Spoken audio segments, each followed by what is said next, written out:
Crime हो या राजनीति, चुनाव हो या आयोजन, अब हर मुद्दों पर खुलकर होगी चर्चा एक खास शख्सियत के साथ। देखना ना भूलें हमारा कार्यक्रम एक खास। इस समय हम सीधा संवाद चैनल की पूरी टीम के साथ हरियाणा राज्य के पटौदी ग्राम सभा के एक ऐसे कंपनी में विज़िट कर रहे हैं। यह कंपनी नहीं, एक ऐसे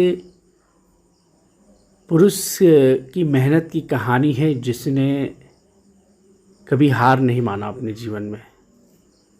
आज सीधा संवाद चैनल की पूरी टीम ने जब उनकी पूरी कहानी जाना और पूरे उनके कर्म क्षेत्र के ऊपर विज़िट किया, वहाँ पे गया तो ये देखने को मिला कि उन्होंने एक एक चीज़ों पे कैसे मेहनत किया है। जिस कंपनी को आज उन्होंने खड़ा किया है अपनी मेहनत की बदौलत, कभी किसी ज़माने में ऐसी ही कंपनियों में उन्होंने नौकरी किया था। और नौकरी भी कैसा कि दिन रात मेहनत करके, महज किस लिए तो सिर्फ़ और सिर्फ 500 रुपये के लिए। उस 500 रुपये कमाने की जिद ने आज कई करोड़ों की कंपनियों को दिल्ली और हरियाणा राज्यों में स्थापित कर दिया है।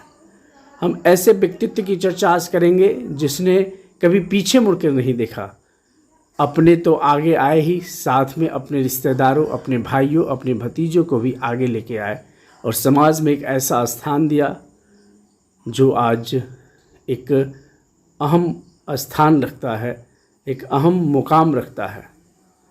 अपने तो आगे आए ही, अपने आप को इन्होंने दुनिया में सबसे आगे किया ही, साथ में इनके साथ जितने लोग भी जुड़े उनको भी समाज में एक स्थान दिलाने का इन्होंने काम किया है। अपने वर्करों के साथ पारिवारिक रिश्ता बना के, अपने वर्करों को अपने भाई, अपने बंधु, अपने छोटे भाई की तरह रखते हैं, उनके साथ रहते हैं, उनके साथ खाते हैं, उनके साथ पीते हैं, उनके सुख दुख में सहभागिता भी निभाते हैं। हम बात कर रहे हैं एक ऐसे व्यक्तित्व की जिसने बलिया में तो जन्म लिया, लेकिन बलिया को ही अपना कर्मभूमि नहीं बनाया। अभी तो अपनी कर्मभूमि उन्होंने बनाया, अपनी कर्मभूमि बनाया उन्होंने दिल्ली और हरियाणा राज्य को। हम बात कर रहे हैं बलिया में जन्मे शिव जन्म जी की। सीधा संवाद की चैनल की पूरी टीम गई और उनसे बातचीत की और हमने जाना उनके हर जीवन के हर पहलू को। पेश से एक विशेष मौजूद है हरियाणा प्रांत के एक झज्जर जिला में, जहाँ पे बलिया से चल के इन्होंने एक ऐसा मुकाम हासिल किया।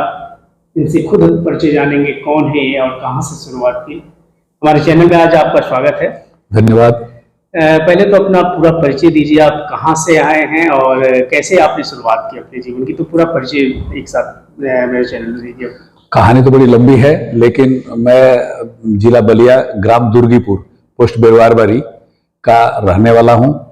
मैं 1984 में ग्रेजुएशन किया। उसके बाद मेरी सरकारी जॉब लग गई। वो जॉब मुझे पसंद नहीं आई तो मैंने रिजाइन दे दिया। उसके बाद मैं दिल्ली आया। दिल्ली आने के बाद 2 साल हमने जॉब किया, एक वायर की तार बनाने की कंपनी में काम किया। वहां से मेरे को पता लगा कि ये जो प्रोडक्ट मैं बना रहा हूँ अभी, वो प्रोडक्ट कहाँ पे यूज होता है और इसका क्या प्रयोग है।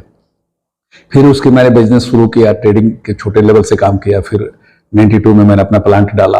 फिर धीरे धीरे लोगों की मदद मिली और धीरे धीरे काम बढ़ता गया। और आज जो हम प्रोडक्ट बनाते हैं वो इंडिया में लगभग 65% मार्केट शेयर हम लोगों का है। और जो भी लोग हमारे यहाँ काम करते हैं, वो मेरी एक कोशिश होती है कि वो लोग हार्ड वर्क ना करें, हार्ड वर्क करें, दिल से काम करें। और इस कंपनी में ये मान के चलें कि ये कंपनी उनकी है, ये मेरा कोशिश होता है। और इस पे मैं काम करता हूँ कि हमारे वर्कफोर्स कैसे ये माने कि ये कंपनी हमारी है। तो अभी इनसे मेरी बात हुई थी पहले, तो इन्होंने बताया था कि सरकारी नौकरी छोड़ने के बाद इनके बड़े भाई ने कहा कि जी हमने सरकारी नौकरी छोड़ा है, 500 रुपया कमा के दिखाओ। उस 500 कमाने के चक्कर में जब ये दिल्ली आए तो उन्होंने जिद पकड़ा और आज 5 कंपनियों के मालिक हैं।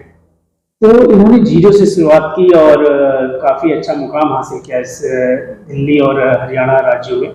और भी हम एक आखिरी बात पूछना चाहूँगा मैं इससे कि आने वाले समय में युवा पीढ़ी के लिए और इस देश के लिए, समाज के लिए आप क्या कुछ करना चाहेंगे? देखिए, मेरी कोशिश है कि एक तो मैं ये चाहता हूं कि जो अभी काफ़ी सुधार होने लगा है कि हमारे उत्तर प्रदेश के अंदर खासतौर से बलिया जिला के बच्चों से मैं मिलता हूं जो 12वीं पास करके ग्रेजुएशन के फर्स्ट ईयर में जाके और वो पढ़ाई बंद कर देते हैं और आते हैं दिल्ली नौकरी करने के लिए, या हरियाणा या गुजरात और स्टेटों में आते हैं। वहां पे नकल की व्यवस्था इतनी बुरी व्यवस्था है जो इन बच्चों को लंगड़ा बना रखा है। एक तो वो शरीर से भी कमजोर हैं क्योंकि 12-15 साल स्कूल में पढ़ते रहते हैं, और दूसरे वो शरीर से भी कमजोर हैं क्योंकि उन्होंने मेहनत नहीं किया, और दूसरा वो दिमाग से भी कमजोर है क्योंकि वो नकल करने की वजह से उनकी पढ़ाई इतनी कमजोर है कि वो आगे कुछ कर नहीं पाते, और वहां 15 साल पढ़ने के बाद, 12 साल पढ़ने के बाद यहाँ पे आके मजदूर बन के रह जाते हैं। उनको एक एप्लीकेशन लिखने नहीं आता। तो मेरी अपने सरकार से, अपने जिले के डीएम से ये रिक्वेस्ट है कि कम से कम नकल प्रथा को 100% जड़ से बंद कर देना चाहिए, ताकि जो हमारी युवा पीढ़ी है वो एक पढ़ा लिखा योग्य बने और एक समाज को में अपना योग्यता के हिसाब से लाइफ को और अपने जीवन को चला सके।